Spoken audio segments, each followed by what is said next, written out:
So one of the things that comes up all the time when we talk to people is that changing diets, whether you're doing this for health, whether you're doing this because you want to be vegan and you're doing it for the animals or the planet or your health or a combination of all of those things, is that changing diet is more than just changing diet, because what we eat is not just about nutrition. A lot of it is about the traditions we formed with our families when we were growing up and the associations we make with food and comfort and social aspects. And when it comes to the holidays, all of that just gets amplified. Yeah. I mean, a lot of people, if you're cooking for the crowd, it's your turn to host or whatever, you got to make something that everyone's going to want to enjoy that seems to fit in with the tradition.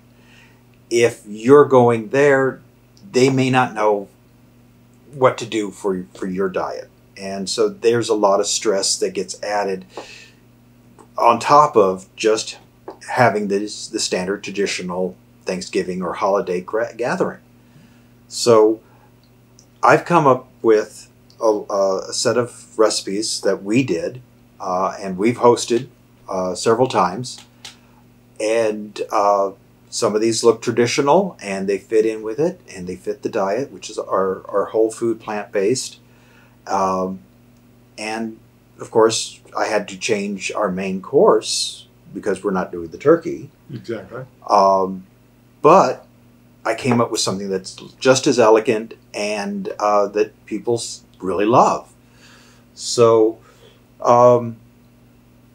I think we should probably get into this. Why don't we dive in and go through. This is going to be a complete holiday meal. Everything from the main course, the sides, and a dessert. Obviously, you can make the whole thing, or you can make bits and pieces, whatever works for you. Or use these as an idea and make your own. Well, yeah, and that's a big part of the way that we cook.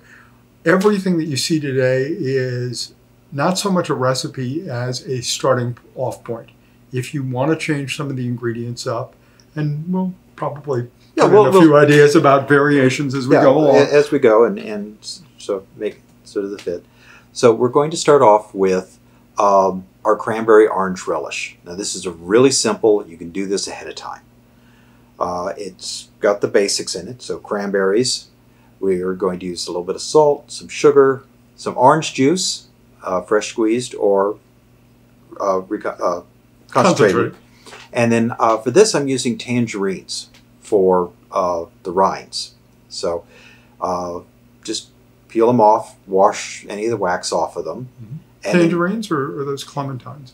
I think it depends on what's on market. So, I mean, the point is you can use just about any citrus you wanted, right? If you wanted to put a little lemon or lime in there to change up the flavor, that's cool too. Yeah, and I just cut nice little inch-long strips with these, so they're like about an 1/8 or 1/16 of an inch, just nice strips, something that's easily to eat. And now we just put everything together. So we have a 1/2 cup of water. If I was smart about this, I would have done the orange juice first, then use the water in that to rinse out the pan or the measuring cup. The measuring cup, because as you can see, things stick. Oh well, live and learn. Well, so the message here is that if you don't get it perfect, you can probably still recover. Yes. Okay. So these are just frozen cranberries, frozen whole cranberries, right? Yep. And that's one of those ingredients that I think people see, and if they haven't used them before, it can be a little intimidating, and they're really not. No, it's really simple. This is, I believe, a 1/2 cup of sugar. That'll all be in the notes. Yeah, in the recipe. That's in the recipe. Yeah, it's a 1/2 cup of sugar, a little bit of salt. And what you need to do is you need to bring this up to heat or to boil, and you want to dissolve that sugar. Now time will have elapsed a little faster here. So, but it may take you a little longer to get stuff up to the boil. I think one of the things that people need to realize is those cranberries are tart. Yes. So having that sugar in there is really important. If you want to use a different sweetener, if you want to use maple syrup or agave or even an artificial sweetener like sucralose, not sucralose, erythritol, which is the one that we like now, those are all okay. And again, this is an example of how you can mix and match and just use this as a base recipe. Right. And then just pour those in. We're going to let this come up to a boil. And once that comes up to the boil, we'll drop down to simmer. Oh, that's right. I did find a couple of bad ones. That happens. Right. So.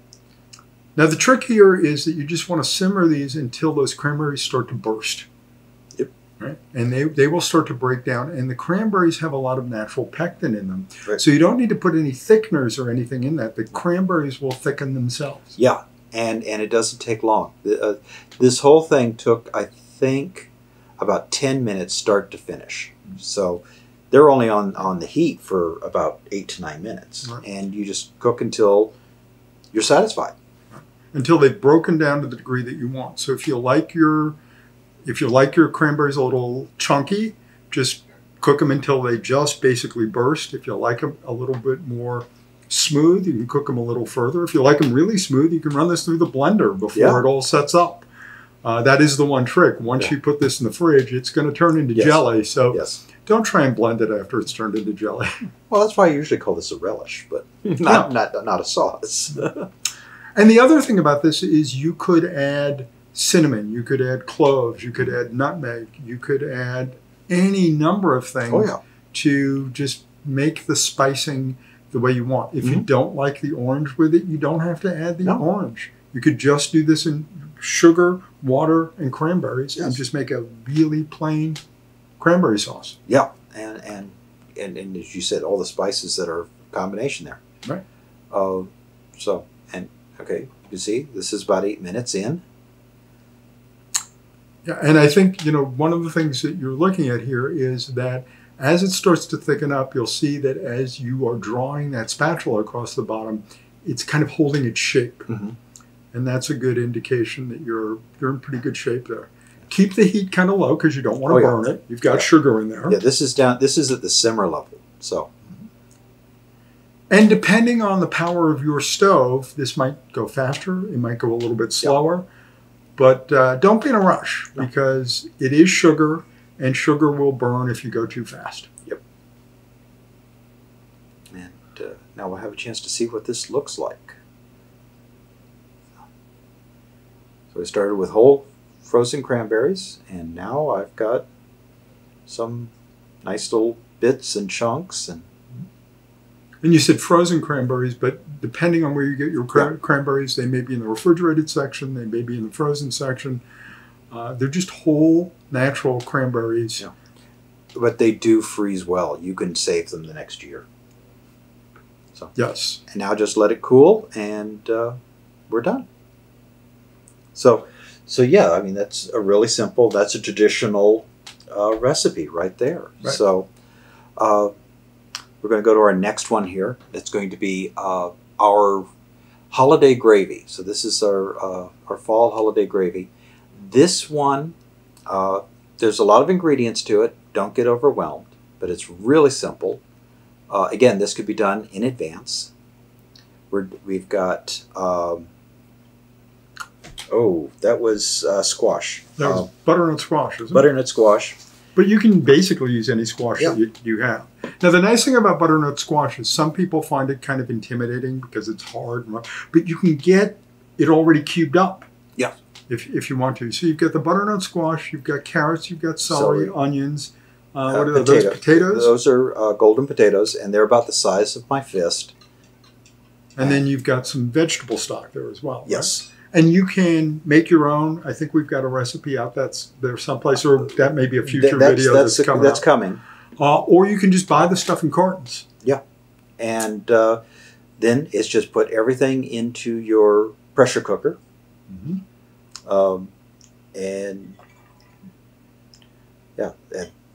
the spices on that. Oh, that was some thyme, some sage. I think actually I used poultry seasoning on that. Yeah, I mean, what I always associate with this is you can use poultry seasoning. You can use, sage, rosemary, thyme, all those sorts of things. Again, look at your holiday traditions. Look at the kinds of flavors that you associate with that. For me, I remember, my parents always got the Bell's brand poultry seasoning in the little cardboard box. I think it even comes in those little cardboard boxes now. And I think we went through a whole box of that every Thanksgiving because it went into everything. There's kind of a funny story about this. We did a holiday get-together for a bunch of people. Might have been the first or second year that It was our first year of not doing a turkey. Yes. And one of our guests insisted on bringing a turkey, and that's its own story. Yeah. But the people who had the turkey didn't want the turkey gravy. They wanted this gravy because this tasted more like holiday gravy than their traditional turkey gravy did. Yeah, they said this tasted more like turkey gravy than turkey gravy. Right. And I think this stuff is really great. It's great on mashed potatoes. It's great on rice, anything. And the stuffing that we're going to show a little bit later on. Yeah. It's really tasty. So I mean, it's a lot of ingredients, but you just dump everything in the pot. You put everything in there. You put it on your pressure cooker setting, and it goes for 10 minutes. And I do a natural release on that. So it'll probably take, depending on your pressure cooker or Instapot or whatever you're using, it could take about an hour probably for it to run a cycle. But really, you just put it in there, press the button, and just come back to it when the pressure has gone down. Right. You can go and do other things. In fact, I did. Mm-hmm. So I think I did the cranberries at this point. So then you're just putting it in the blender, and whether you have a blender like we have, whether you've got a stick blender, whatever you have, you just want to blend this until it's smooth. Yeah. And if it's a little too thick, you can add water, you can add vegetable stock. Mm-hmm. You can taste it and adjust the seasoning if you like a little salt, a little pepper. As we said, poultry seasoning. If you need to add a little bit more poultry seasoning. So exactly. But this is really versatile and I think really tasty. We can go through this quite a bit. In fact, this was a double batch. So, and to be honest, after the filming of this, I think we're almost through it. So, now you're giving away all of our secrets. We do the voiceover a little bit afterwards. And we eat in between.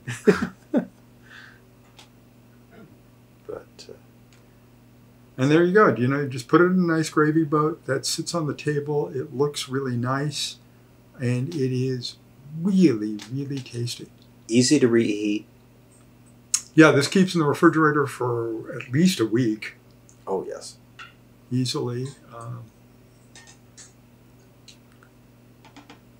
So, all right. So that was, I mean, as you can see, the standard traditional style foods, and they're fairly easy. They fit into any of the diets. They go really quickly, and with the exception of the stuffing, they're all gluten-free. Yep. They're all whole food. They're all plant-based. They're all oil-free. And if you wanted to use a gluten-free bread in the stuffing, then that would be gluten-free as well. Yeah. And you can do all of this in a day. Yeah. Yeah. You don't have anything to thaw. You don't have to find a place in the refrigerator to put a giant bird. Yeah. This is really simple. Yes. So speaking of the stuffing. Oh, yeah. Here comes the stuffing. Bring on the stuffing.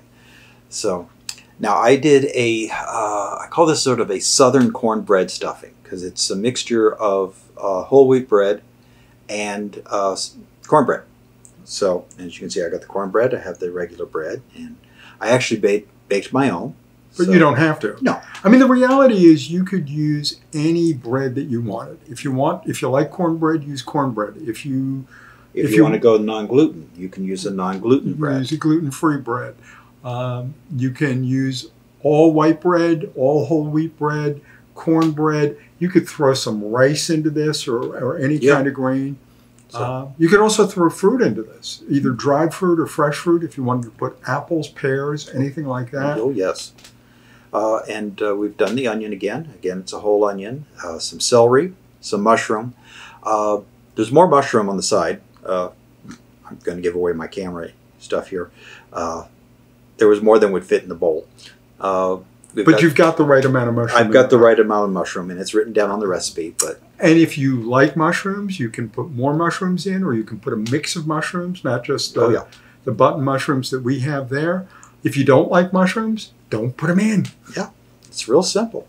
There's also some garlic, and I believe I used Italian seasoning on this one. So that's got a mixture of the rosemary, the thyme, and oregano. Marjoram or oregano. Yeah. But again, if you wanted to use poultry seasoning in here, that would be fine. Use the flavors that you like. If you like heat, you could put a little bit of chili in this as well. As you see, I'm cutting the bread there, and I put my finger there, and you can see about the size that I'm cutting the pieces into. Now you let this bread sit out overnight, or you toast it a little bit in the oven, because you want the bread to be a little bit dry for this, right? The cornbread I let sit overnight. The regular bread, I actually toasted that in the oven. So just put a pan on and put it on low heat. If you got a toaster oven, you could put it in that. So, yeah, it was really simple. I also grabbed, I think you saw, I pulled the squeeze bottle of water there. That will help with my onions start to stick. So. And if you are still uncomfortable sauteing vegetables without oil, look at some of our earlier videos. Brian goes through that in great detail. But essentially, it's start with low heat. Don't crank the heat up. Go nice and slow. And have a little bit of water standing by. So if things do start to stick or burn, you can put a little water in, and the steam will help release everything. Yeah. In fact, I think I do that at the end of this. So something to look forward to. There we go. All right, so off to the toaster. So you're going to get a little color on those onions, and then I think you're going to add the celery. Got my celery. And let that go for a little bit. Yeah, celery will cook quickly, so will the mushroom. And one of the reasons that you're going to want to wait to put the mushrooms in is the mushrooms tend to release a lot of liquid. Yeah. If you put those in too early, you'll have all that liquid and the onions won't brown. Right. And there's my extra mushrooms. Just a little bit more. So once again, I kind of overloaded the pan on this one. Yeah, but mushrooms cook down quite a bit as well. Yeah. So if you like garlic, throw in some garlic. If you don't like garlic, don't. Yeah. If you love garlic, put more garlic in. Which I kind of did. Yeah. So this is about twice as much garlic. But again, the recipes are a starting point. Adjust the flavors to what you like. Recipes are suggestion. Baking is formula. Yes. So that's pretty much the rule. Oh, also, you can see there I've got the spice grinder. Right. And that spice grinder is just one of those really inexpensive coffee grinders that just has the little whirly blade in it. Nothing complicated. And what are you going to use that for? Well, actually, you can see this coming up here real quick. Some of the spices, especially the rosemary, is kind of almost twig-like. And as you can see, I'm trying to get a hold of a piece here. You can see it's really hard and like a twig. And it doesn't really break down when you cook it. So what I like to do is I like to grind it. And this gets it into a powder.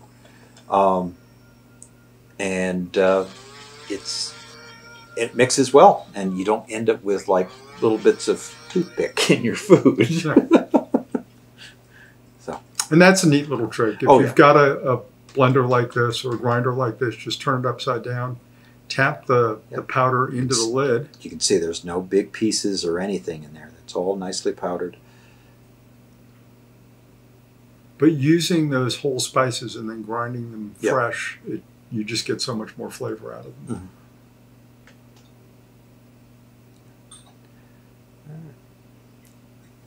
So now there's the bread out of the oven. Double check your size. That's what I do here. Is I'm looking at them, and some of them are bunched together. Some look a little too big, so I kind of crushed them down, tore them apart. With the cornbread as well, the cornbread was just crumpled by hand, and you can have big pieces, little pieces. Just try to make them smaller than bite size, and all they do is they fill up the dressing. They fill all the nice little nooks and crannies, so to speak. They just bulk it out. And the cornbread, I think you used a mix, and that's what you can use a mix. You can buy some of that. This is kind of the corn muffin style of cornbread. Find a mix that you like. Use a recipe that you like. If you've got a family recipe, use it. Because I overloaded my pan, I decided this time I'm not going to just try to stir inside the baked dish. So I got a nice big pan that I could get in there and mix with. So you're going to take all those sautéed veggies and the spices or the herbs. Now mix that in with the bread. Everything comes together now.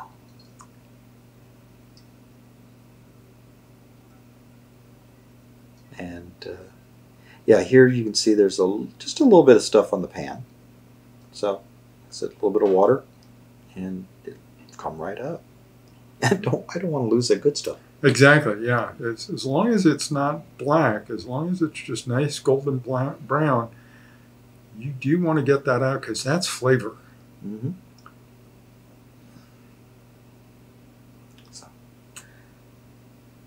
then you've got that vegetable stock that we talked about earlier. Right now I'm just trying to get the solids together. And this is a good time to practice your folding techniques.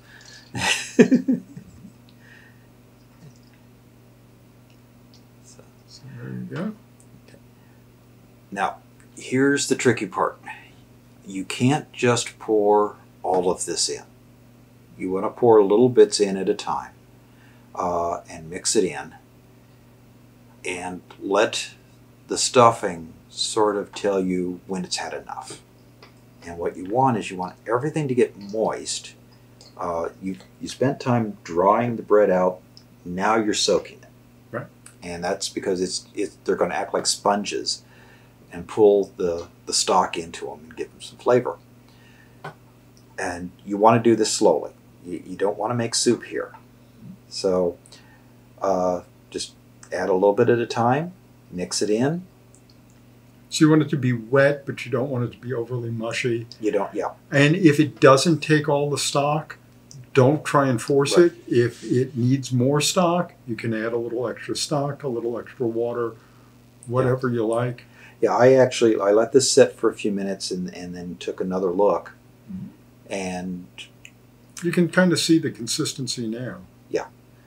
Also, I think I put this in the recipe, that save that stock, because as it's cooking, if it starts looking like it's too dry, you can add that in. So it's not like it all has to go in at the same time. So. But this, it really comes together and it binds together and it really makes a nice stuffing.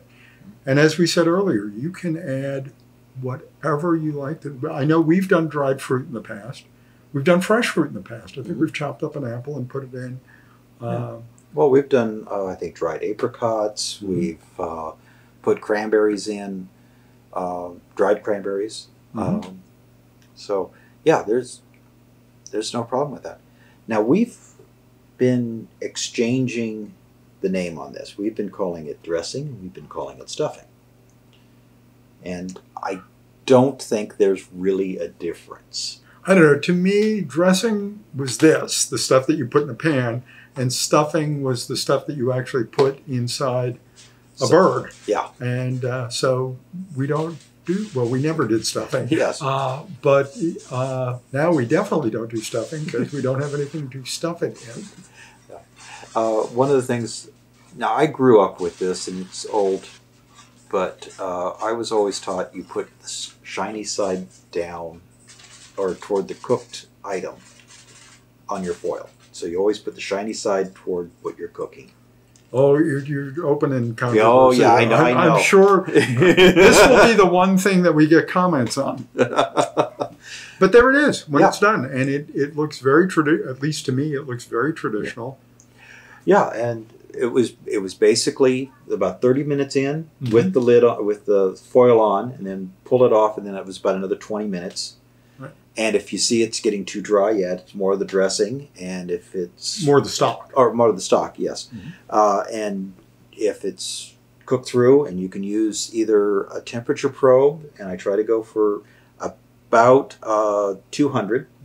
By temperature probe, for people who don't have laboratory equipment in the kitchen, you mean a thermometer, right? Yes. Or you could take a skewer and put it in, and as long as it's like moist but not wet. So, all right. So, yeah, and again, dressing is a traditional item for people to have it at Thanksgiving. So, so we'll pull up our next item here. So, excuse my notes. We've got our main course. So this is the one place where we really kind of go in a different direction. Right? We're not going to have a bird. We're not going to have a ham. We're not going to have a prime rib. So what are we going to have as a main course? We are going to have acorn squash with mushroom risotto. And risotto is a labor of love, and you will see that in here. So we've had stock. We've got some little bit of white wine. There's some nutritional yeast, some garlic, spices, mushroom, and onion again. And you can pick whatever squash you'd like. There's an acorn squash here, and there's a delicata squash. Right? I was going to say, but yeah, if you like butternut squash, if you like acorn squash, basically you just want a squash that's going to have a cavity in it, because we do like to serve the risotto in that cavity later on. Now you're using a heavy knife here because we happen to have a heavy knife. Please be careful. Yes.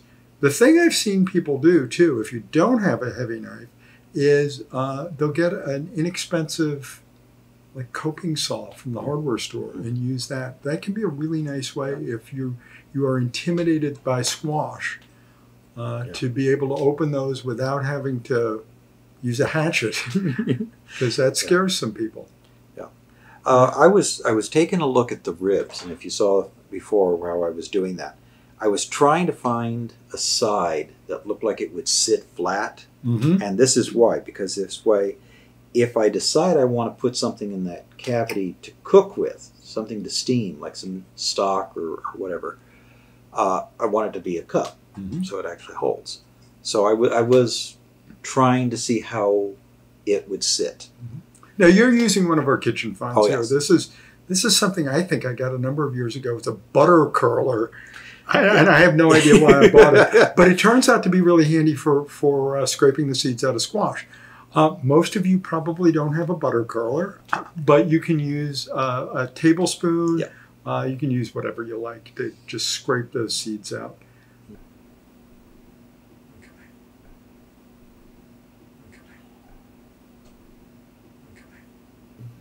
Yeah, and I'm going to use the delicata on another video. So yes. All right. So real simple. You're going to start with the acorn squash face down.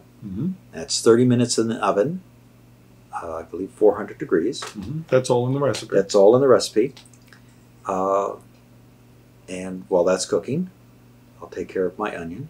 And you just want to have a nice fine dice to this, because this is the risotto portion of it. And so you want to have the nice small grains be more to the dominant texture. So you dicing that onion almost to the point where it's about the same as the size of The a grains. piece of rice? Yes. Okay. Yeah, and you can see it's pretty fine there. Mhm. So just pick whatever method you prefer. So you've got the onions, you've got mushrooms. Again, you can add whatever you want to this. It is mushroom risotto, so Right. Now this is another one of the little tricks that we like to use. This is just an inexpensive, I think we got this at a drugstore someplace, and it's just a little thermostatically controlled hot pot. hot pot. And what you'll see as Brian starts to make the risotto is you need to add the liquid to the rice slowly, but the liquid needs to be warm. So you don't have to, you could do this just on another burner on the stove, but then you have to watch that and make sure it doesn't boil, but it doesn't get too cold. This just makes it really easy. Yeah. But you don't need it. No, you can use something else. One of the things that I was reading about that is the having the stock hot also helps the risotto take in the moisture, Mm-hmm. and the easier that it can take in that fluid, the creamier it's going to get. Right. So this is, I guess, a good time as you're sauteing the onion here to really talk about the rice for a little while. Risotto, you have to use a rice that's intended for risotto. And the most common one is arborio rice, and that's Extra starchy. And right. It's got this starch that will release. There are a couple of others that are appropriate, but arborio is going to be the one that's easiest to get. You can get it in some specialty food stores. You can get it often in the sort of ethnic Italian aisle in a big grocery store, or you can buy it online. Mm-hmm. But you can't just use your normal big bag of white rice. It's just not going to work. It doesn't have that starch. No. You can't use like the jasmine or the basmati or... Those are all wonderful rices, yeah. but they just won't work for this dish. Yeah. So here you're taking your mushrooms and your onions and you're sauteing them down. Yes. Again, going nice and slow, Mm-hmm. no oil. You've got your little bit of water standing by, so in case things get too hot. And more garlic. Can't have enough garlic. We can't have enough garlic. If you don't like garlic, that's fine. We are not going to judge you. So.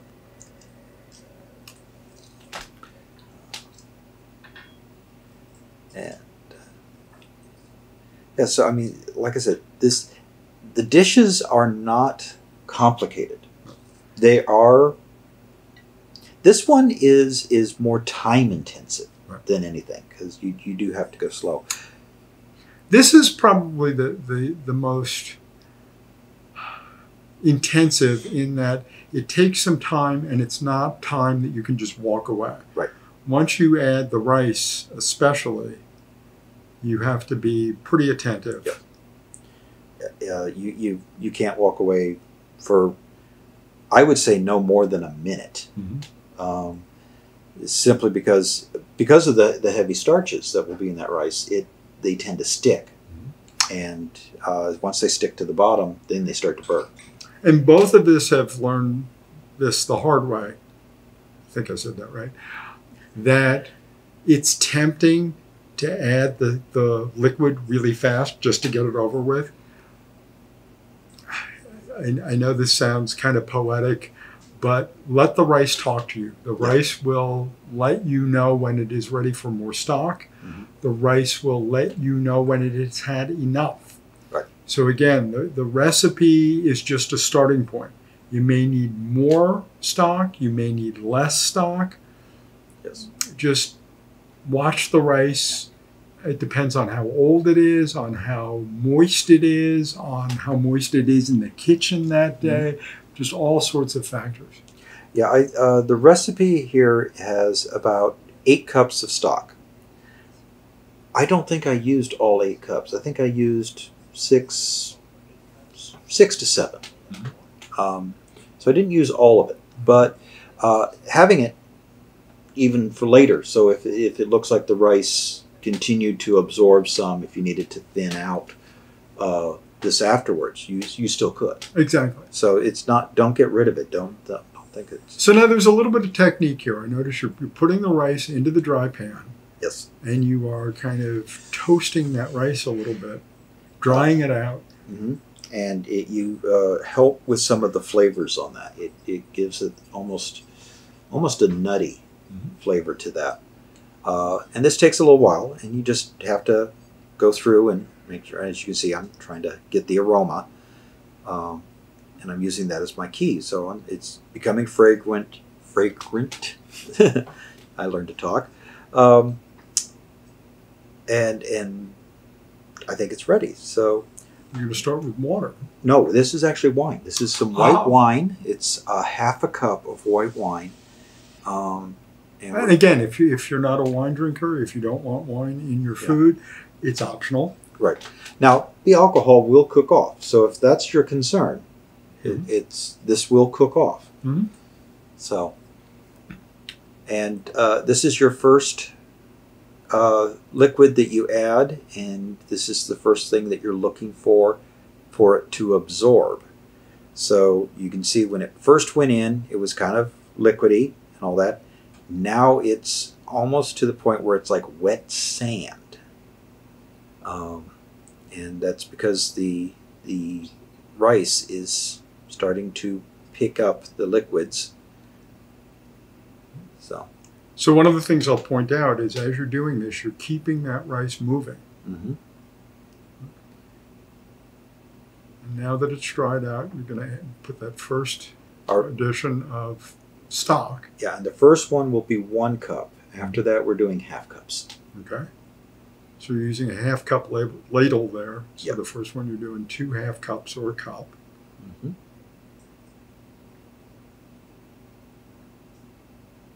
And again, you're keeping that moving. You're kind of coaxing that starch out of the rice that's going to make that creamy. Yeah. It's interesting. People who have not had risotto before will swear there must be tons of melted cheese in it. And even if you're making this in a very traditional way, you may add a little cheese at the end for flavor. But that creaminess is not from butter or cream or melted milk. Cheese or anything like that. It is that starch coming out of the rice. Mm-hmm. Now this, some time has passed here. We're probably at about 40 minutes here. So I've already had to refill my little stock pot there. But as you can see, it's puffing up. Mm-hmm. So you can see that the dish is coming together. And like I said, you just can't walk away. At least not for more than a minute or so. And it does, like I said, this is a labor of love. I start getting hand cramps, I think, at one point here. Use the heaviest bottom pot that you have. That'll distribute the heat nicely. And the stiffest, sturdiest stirring device, whether it's a wooden spoon. I think a wooden spoon is kind of traditional. And a good heat-resistant rubber spatula like we're using. Yeah. And the other thing I'll point out is, remember, you sauteed the onions and mushrooms at the beginning, but you pulled those out. Yeah. So if you wanted to, like there's a wonderful version you can do of this where we saute onions and asparagus. And so you can make an asparagus risotto. So you can take this, again, in almost any direction that you want to. Now, here I'm tasting it. Now, what you want is you're looking for sort of that al dente texture. So you want it to have a little tooth to it. You don't want it to be crunchy. No, you don't want to hear any snaps or pops or anything like that. But you do want to have a little bit of bite to it. It's not mush. It's not, oatmeal. So it's got a little bit of body to it. It can stand up. Now, something that we should point out. This is definitely best when you first make it. Oh, yeah. You can reheat it. Mm-hmm. Heat it gently, but it's not going to have that same texture. No. So that's why I've sort of saved this for last in my list. Mm-hmm. Pretty much everything else on here, with the exception of the dessert that follows this, But the dessert you could make. In fact, you need to make ahead of time because it needs to set for a while. But we'll talk about that when we do the dessert. I put that at the end just because it was dessert. But yeah, everything else you can do ahead of time. This is the one thing you want to do at that day. Now you're adding nutritional yeast here. This gives me your cheesiness. So I think other recipes have used like Parmesan at this point or something like that. But I've added no other liquids to this. So there's no milk or cream or nut milks or anything like that. So all of the creaminess is going to come from the risotto rice. The starch in the rice plus that vegetable stock. Yeah. Now, again, it was 30 minutes in the oven. Flip them. Do 20 minutes again. And now I'm just checking. And they're nice and tender. The knife just slides right through them. And that's it. So at this point, it would be just put them out on the plate or out on the table to serve as a plate. And if you want to do something fancy, you can put the risotto in those half squashes, and it's just a nice presentation. Yeah, we've just found that after the first time, it was just easier to have that because then people can select how much of each they wanted. Because a half an acorn squash is a lot of food. Yes. Even a quarter can sometimes be a lot. But going back for more of that risotto, that's and you'll see my plate up. That's right. Okay. So it's time for dessert. Oh, yes. And a lot of people going for the pumpkin pies and all of that. This is something you can whip together nice and easy and fast and have it for anything. So the pumpkin mousse, we're going to use our pumpkin puree. We've got some extra firm silken tofu. So this is the really smooth stuff. This is the stuff that you find not in the refrigerated section, in the dry goods section. It's the shelf-stable silken tofu. Yeah, and you're looking for that silken because the silken will be that nice smooth. You want that creamy. The cottony, which is usually found in the refrigerator, that has a little bit more body, and you use that for other things. Other things, yeah. Now, usually to get it out of the can, I found that if you just sort of pop the other side, just give a little bit, break the vacuum, so to speak. Let a little air in behind it. Yep. Whoop, there we go. Slides right out. Yeah. So it makes it really easy. I'm also using maple syrup on this, so this is sort of my sweetener. Oh yeah, you want to drain the tofu, and this is a fine mesh strainer that you can get. Maple syrup. This is a plunger cup. So if you've got something that's like sticky or thick, something that will not pour like out of a measuring cups, these are really good at being able to measure a quarter cup or half cup or even 2 cups of something, because you can just push it right out. Again, not something you absolutely need, but they do come in handy.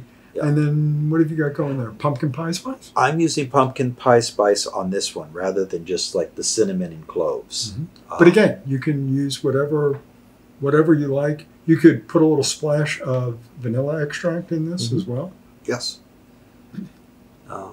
And you can just use the food processor. You don't need the blender or anything like that. If you can get the food processor to got to make sure everything's lined up. They've got all the safeties in here. So you're just gonna blitz this until it's nice and smooth. Yep. Now you do have to scrape down the sides. Now I've done blending, scraping 3 times. So blend, scrape, blend, scrape, blend, scrape. Basically, whatever it takes just to get it all smooth and all the parts together. Yeah. So, and I actually skipped through all of that in the video here. Well, so. yes. You don't need to see me doing everything. But... and then you can either put this in one big bowl. Put it in a bowl and put it in the refrigerator. Let it chill. I would put some saran wrap on top and actually push it down onto the surface, because that will prevent any skin from forming. I'm tasting to make sure I got all the spices I want. So you can put them in a bowl like that, or you can put them in individual serving cups. Right. And these are nice little cups we got somewhere. And here's an old pastry trick. So this is, rather than trying to spoon into that small opening, and have to clean up all the edges of the bowls. That's just a Ziploc sandwich bag or a quart bag? Or... Yeah, that's just a nice little plastic bag. Got to get that blade out of the way, though. Careful, don't cut yourself. Yes. Again, please be careful. So, now, little trick. You slide your hand under the little pocket there. Right. So you cuff the bag back on itself. Right. That helps if you get messy. Everything's on the inside. And you can also use that little ridge to hold the bag while you're filling it. So you get your filling in there. And you can go back and get all of it. You can refill. Now I like to squeeze the air out. So lay it down and then just work the air out. And then find a nice corner. And this is going to be your pastry bag. So, but the nice thing about this is you don't have to clean it afterwards. No. And I would start with small openings. Now this is, I think, about a little over a 1/4 inch across. So don't go too big because you don't need it. And then it's just squeeze and fill. And it's nice and clean. There's no mess. And this, because you want this to get nice and cold, this you could do the day before. Right. I wouldn't do it I wouldn't do it a week before, but you could easily do this the day before. That's if it lasts. Well, you might want to make a double batch if you do it the day before. Because oh yeah, and if you find it's not coming out or you've lost the tip, you just lay it out and squeegee sort of it back to the corner, to the opening. And so there you go. It's also nice when you have any leftovers here. You can just take the bag and put it in maybe like a plastic container or something, and you don't worry about it drying out. Just got that little corner. One of the great things about this recipe too is that once you have that tofu, that silken tofu, and whatever sweetener you want, you can add pumpkin, you can add melted chocolate, you can add vanilla extract, you can add whatever you like and make essentially whatever flavor mousse you like. You could add blended strawberries. Yeah. Now you're using a non-dairy cream. I think this is a coconut cream? This is a coconut whipped cream that is out on the market. So this is all plant-based. Give it a good shake. And then at this point, you can just have it plain, or you can put whatever toppings you want. You got a little grated chocolate there? I've got some crushed or chopped chocolate. This is like an extra dark. Put that on. Then I've got nutmeg. Nutmeg. Here we go. And they're just little things. This is a little grater we have, and a little goes a long way. If you don't have a nutmeg grater, you can get pre-ground nutmeg. Yes. Doesn't have the same flavor.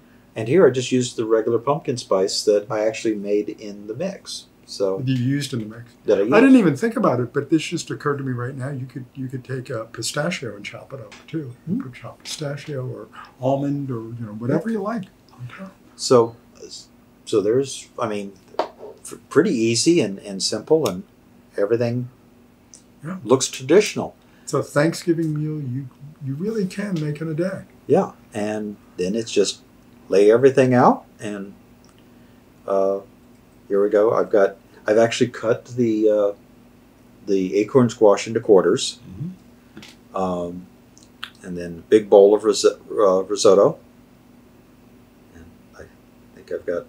I think I'll go for 2 scoops. But yeah, and we just lay everything out here buffet style, and people get to come in and go through what they want.